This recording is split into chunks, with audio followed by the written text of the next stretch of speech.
आज आम्ही भद्रावती तहसीलमध्ये एका शेतात आलो आहे आणि इथे आम्हाला एक महत्त्वाची रानभाजी भेटली आहे। ही आहे करट कोसला किंवा इकडे भद्रावतीकडे करट कोशिला म्हणतात।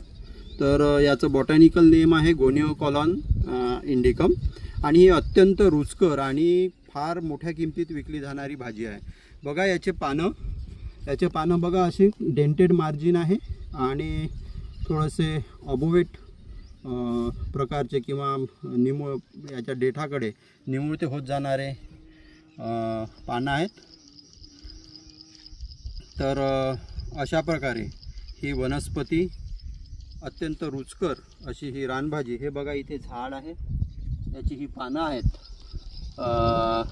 थोडीशी चमच्यासारखी, स्पॅथुलेट म्हणा किंवा ओवेट टू ऑबोवेट आकाराची, काही ओवेट आहे काही ऑबोवेट आहेत।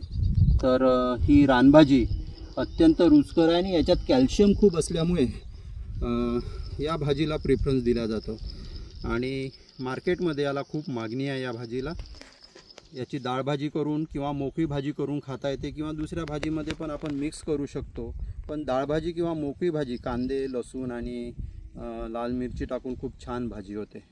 तर अशी ही करट कोसला भाजी गोनिओकोलॉन इंडिकम फॅमिली ॲस्टरेसी ही आता इथे या शेतामध्ये मी सगळीकडे पाहिलं की फवारा मारल्यामुळे, हर्बिसाइडचा फवारा केल्यामुळे ही वनस्पती आता नष्ट होण्याच्या मार्गावर आहे। तर सर्वांना विनंती की ही भाजी जिथे असेल तिथे ती वाचवायचा प्रयत्न करा आणि एक वाईल्ड न्यूट्रिशन आपल्याला सतत मिळत राहो याची सर्वांनी खबरदारी घ्यावी। नमस्कार।